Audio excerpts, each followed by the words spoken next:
see you. Who are you? Why is this happening to me? I feel so broken inside.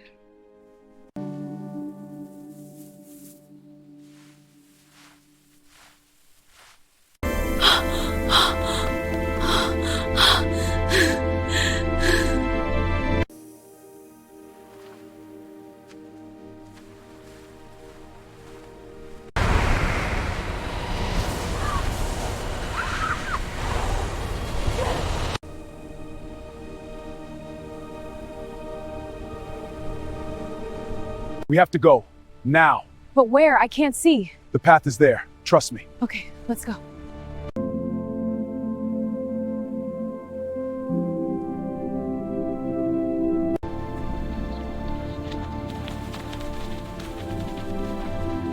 They say some wishes open doors you can never close, and this story begins on a quiet night when hope was louder than fear.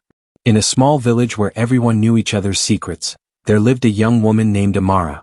She was kind, hardworking, and patient, but every mirror reminded her of one painful truth: she was never seen as beautiful. In a place where beauty brought favor, respect, and marriage, Amara felt invisible, like a shadow walking in daylight. All her life, she watched other girls receive smiles, gifts, and promises, while she received advice to be patient and pray harder. She tried to ignore the whispers, but loneliness has a way of growing roots in the heart. One evening, after another day of quiet tears, Amara heard a story that changed everything. They spoke of an old woman who lived beyond the red hills, a woman who could change faces, twist destiny, and give beauty that turned heads. People said her help never came free, but no one explained the price. At first, Amara laughed it off. Stories like that were meant to scare children. But that night, as she lay awake listening to crickets and her own racing thoughts, the idea refused to leave her mind. What if it was true? What if, just once, she could walk through the market and be noticed? What if beauty could finally give her the life she dreamed of? By sunrise, her decision was made. The journey to the old woman's hut was long and lonely. The path grew quiet, the air heavier, as if the forest itself was watching her pass. When she arrived, the old woman was already waiting, her eyes sharp and knowing, like she had seen this moment before. She did not smile. She did not ask questions. She simply said, "You have come for beauty." Amara nodded, her voice lost somewhere between fear and hope. The old woman mixed herbs, whispered words Amara could not understand, and told her to sleep. "When you wake," she said softly, "your life will not be the same." Amara wanted to ask more, but the darkness took her before the words could form. When morning came, Amara opened her eyes slowly. At first she felt different, lighter, stronger, changed in a way she couldn't explain. She rushed to the small mirror beside her bed, her heart pounding like a drum. What stared back at her made her breath catch, not in joy but in shock. Because the beauty she wished for had come, just not in the way she expected. And as she touched her face, she realized the old woman had kept something important from her. Something that would change everything. Amara pulled her hand away from her face as if the mirror had burned her. Her reflection was beautiful, yes, but it felt wrong. Too perfect. Her skin glowed in a way that did not look natural, her eyes were brighter than she remembered, and her smile, when she tried to smile, did not fully belong to her. It was as if someone else was looking back. Her heart raced as a strange chill ran through her body, even though the morning air was warm. She stepped outside the hut, hoping the fresh air would calm her thoughts. The forest was quiet, unnaturally quiet. No birds sang. No insects moved. Even the leaves seemed frozen in place. That was when she noticed it, the way people looked at her. A woman passing by stopped suddenly, her basket slipping from her hands. A young man stared without blinking, his face pale. They looked at Amara with a mix of awe and fear, as if she were something precious and dangerous at the same time. As she walked back toward her village, the reactions grew stronger. People whispered. Some bowed their heads. Others took a step back, making the path clear without being asked. This was the attention Amara had dreamed of, yet it made her uneasy. Beauty was supposed to bring joy, not silence. Respect, not fear. She tried to greet familiar faces, but her voice sounded different too, softer, deeper, almost like an echo. By the time she reached home, news had already arrived before her. Her mother stared at her from the doorway, eyes wide with disbelief. "Amara?" she whispered, unsure. Amara nodded, but even she felt unsure of herself. Her mother hugged her tightly, then pulled away just as fast, studying her face like a stranger's. That night, Amara noticed something else.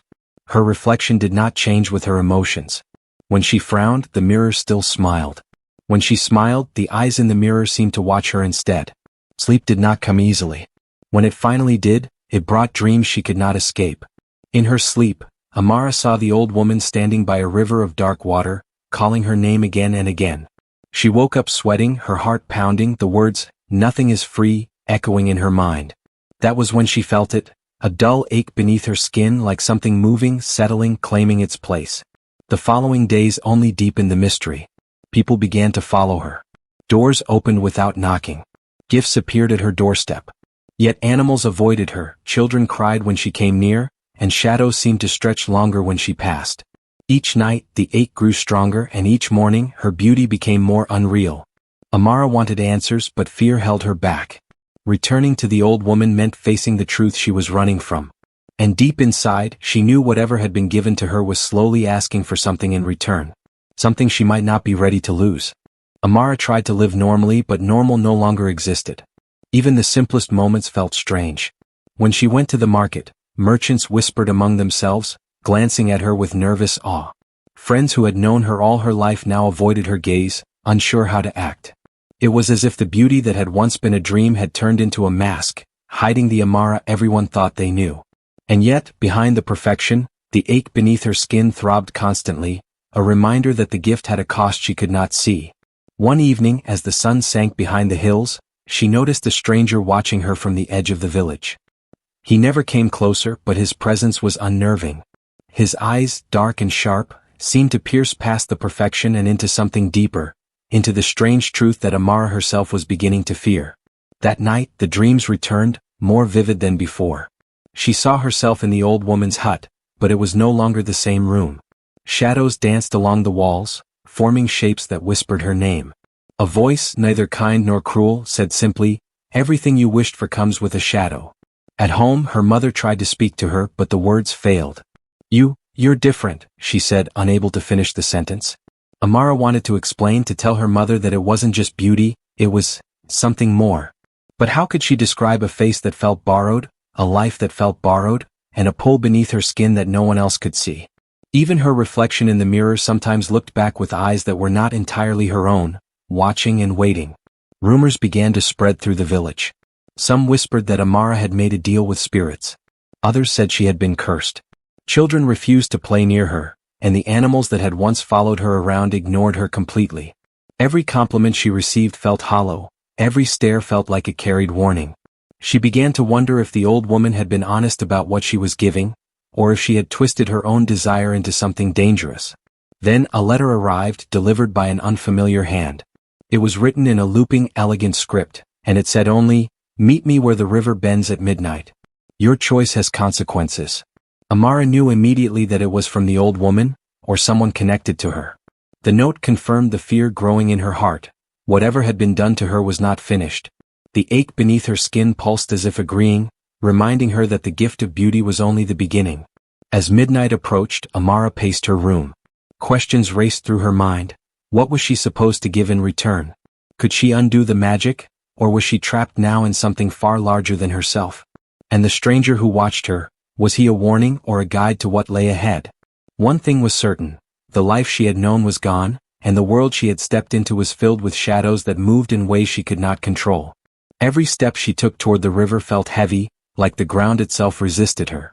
And as the moonlight reflected on the water, she realized that the moment of truth was near. Whatever awaited her there would change everything, and there was no turning back. The night air was heavy with silence as Amara approached the river bend. The moon hung low, casting pale light across the water, and the forest seemed to hold its breath. Every rustle of leaves, every snap of a twig made her flinch. Her heart pounded so loudly it felt like it might echo across the valley. The ache beneath her skin throbbed stronger now, almost as if it were guiding her steps toward the unknown. She had come seeking answers, but the closer she got, the more she feared what she might find. The old woman stood there, just as she had appeared in Amara's dreams, her long shadow stretching across the riverbank. Her eyes glowed faintly in the moonlight, and in her hands she held a small, intricately carved box. She said nothing at first, letting the silence hang between them like a curtain. Amara's fingers itched to reach for it, to demand the truth about what had been done to her, but she held back. Fear and curiosity warred inside her, each stronger than the other. "You have come," the old woman finally said, her voice low and certain, "but do you know why?" Amara shook her head, though deep down she suspected she was only beginning to understand. The ache beneath her skin flared as if impatient, and she felt a pull toward the box. She wanted to ask what price she owed, what consequence awaited her, but the words stuck in her throat. The forest around them seemed to grow darker, the shadows longer, twisting in shapes that reminded her of the reflection she had seen in her mirror. Suddenly, a ripple moved through the water, and the stranger from the village appeared behind her, silent as a shadow.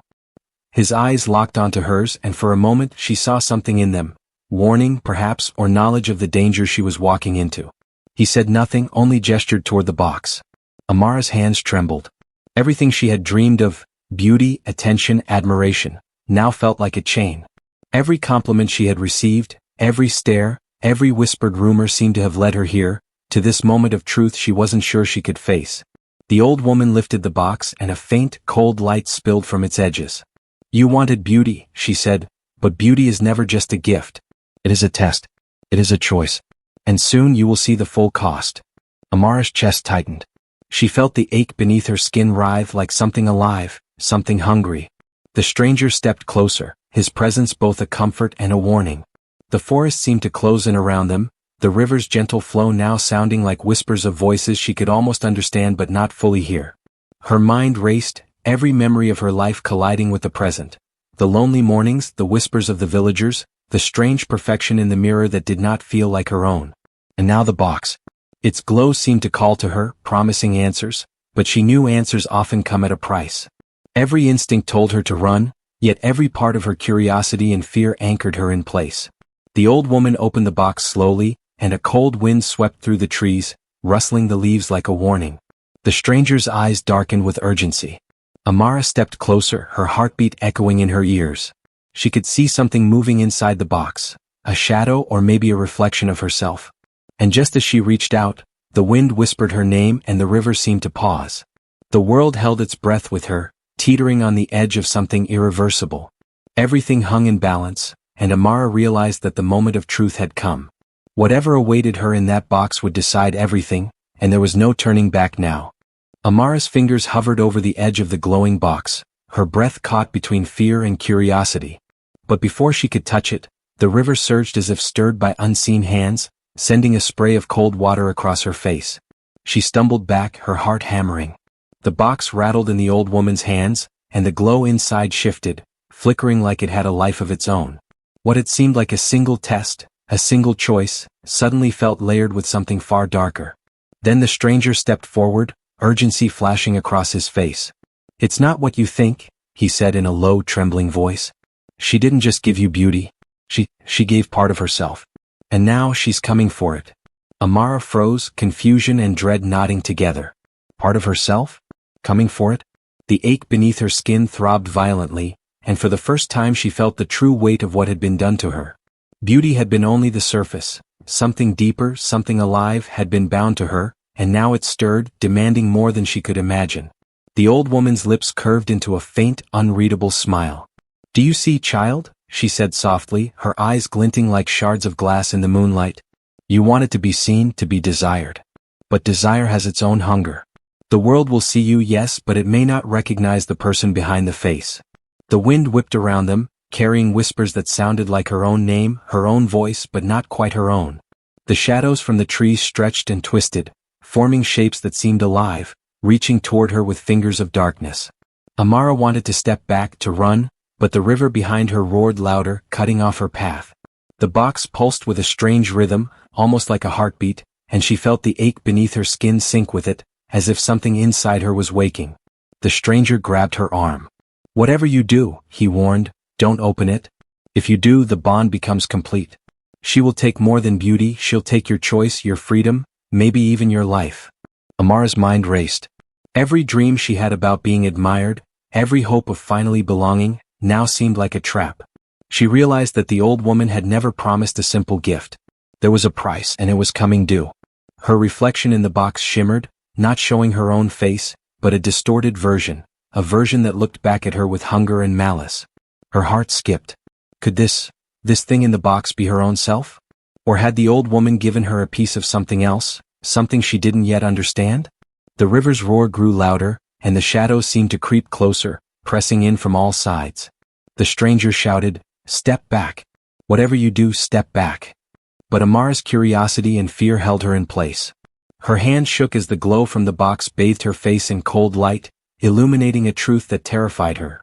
The beauty she had been given was only the beginning, and whatever choice she made next would change her life, maybe forever.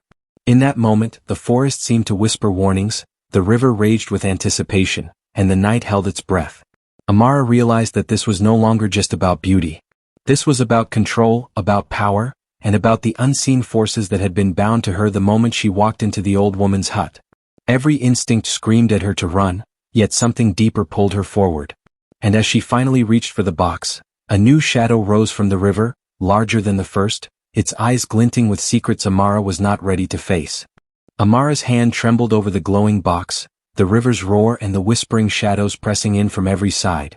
The ache beneath her skin felt alive now, almost unbearable, as if it were trying to pull her into the box itself. She took a deep breath, her chest tightening, and forced herself to think clearly. The beauty she had wished for had been only the surface, a lure. Now the true choice lay before her: claim the power she had been given or surrender it before it consumed her completely. The old woman watched silently, her expression unreadable, as the stranger pulled Amara back just slightly, giving her a moment to decide. The glow from the box flared violently, casting long shadows across the forest floor. Amara realized the truth: this was never about vanity. The magic had taken part of her essence when she accepted beauty, and if she opened the box fully, it would take all of it. Her own self, the real Amara, could disappear entirely, leaving only the hollow version that had been admired, envied, and feared. Her heart pounded, and in that moment of clarity she made her choice. Instead of reaching for the box, she slammed it shut with all her strength. A deafening crack echoed through the forest as the glow burst outward and vanished, leaving only the dull shimmer of moonlight on the river. The shadows recoiled, the whispering voices silenced, and the ache beneath her skin faded to a dull memory. Amara fell to her knees, gasping, feeling lighter than she had in days, yet uncertain if the victory was complete. The old woman stepped forward slowly, holding the box now closed and silent. "You have chosen wisely," she said, her voice softer than before. "Many would have surrendered everything for beauty, but you remembered who you truly are." The stranger nodded, relief clear in his expression, though his eyes still held the weight of what might have happened. Amara felt a surge of gratitude but also confusion. If the danger had passed, why did her reflection in the river still shimmer oddly, as if hiding a secret? As she stood, brushing the mud from her knees, the old woman handed her the box. "Keep this," she said. "Not to open but to remember. Beauty is a gift, yes, but the courage to resist it, that is true power." Amara took it hesitantly, feeling the weight in her hands, and for the first time in her life, she understood that being seen did not define her. What mattered was her choice, her heart, and the life she had yet to live. She turned to leave, feeling the forest relax around her, when suddenly the stranger whispered sharply, "Wait." A cold breeze swept over them, and the box rattled once, faintly, as though something inside it had stirred. Amara froze, her pulse racing again. The old woman smiled faintly and disappeared into the trees, leaving only the stranger and the box behind. Amara looked down at the box in her hands. For a moment it seemed ordinary, harmless even. But then, from inside, a small pulse of light flickered, not in anger, not in hunger, but like a heartbeat, whispering a warning she could not yet understand. She realized with a shiver that while the immediate danger had passed, the magic she had touched was not gone. It was patient. It was waiting. And somehow she knew it would return. Her reflection in the river shimmered once more, and this time it smiled back, not perfectly but knowingly, as if sharing a secret she was only beginning to uncover. Amara held the box close, a mixture of fear and determination in her chest. The night was still, the river calm, but deep down she understood that her story, the real story, was far from over. Amara walked slowly back toward her village, the box clutched tightly in her hands. The river behind her was quiet now, the shadows gone, and the night air felt lighter than it had in days. Each step felt like a reclaiming of herself.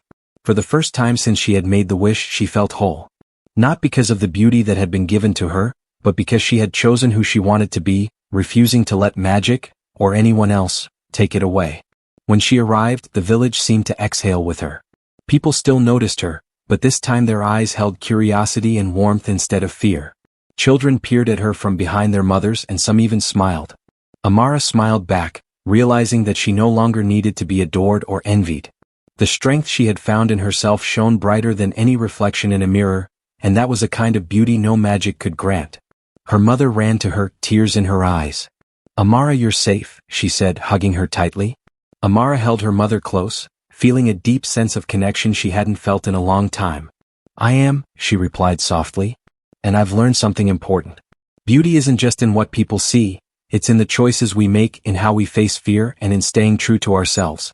Her mother nodded, understanding, and for the first time in years Amara felt seen, not for her face but for her heart. Over the next few days Amara returned to her daily life, but nothing felt the same. People respected her, but not because of perfection or magic. They respected her because they could sense the quiet strength she carried. The stranger from the river stayed nearby, offering guidance and protection, though never interfering. He never revealed his full connection to the old woman, leaving Amara to wonder if he was a guardian, a messenger, or something else entirely. But she learned to trust that some mysteries didn't need answers. Sometimes surviving them was enough. The box remained in her room, silent now, a reminder of the choices she had made. Occasionally, its faint pulse would flicker, and she would feel that same old ache beneath her skin, a whisper that the magic she had touched was patient, still alive, waiting. But she no longer feared it. She had learned the power of restraint, the courage to say no, and the value of keeping her own essence intact. That knowledge was stronger than any gift, and it gave her peace. Amara began to help others in the village, sharing stories of courage and warning against shortcuts, reminding them that quick fixes could come at unseen costs. She became a quiet guide, someone people sought not for what she looked like, but for the wisdom she carried. And through it all she kept her own heart guarded but open, strong yet kind, wise and patient. One evening, as she looked into a calm river reflecting the moon, she noticed her reflection smiling softly, no longer strange or unnatural. It was her face, herself, and it carried the glow of someone who had faced darkness and walked away stronger. Amara realized then that true beauty had never been something the old woman could give, it had always been inside her, waiting for her to see it. And though the box still sat in her room, a small, quiet pulse in the night, Amara no longer feared it. She understood now that life would always carry challenges, choices and shadows, but the courage to face them, to remain herself, was the real magic. That night, under the silver light of the moon, she finally felt free. The story of the young woman who sought beauty and found herself spread through the village in whispers and songs, not as a tale of magic alone, but as a lesson, that courage, wisdom and self-respect are the kind of beauty that no spell can ever take away. And for Amara that was enough.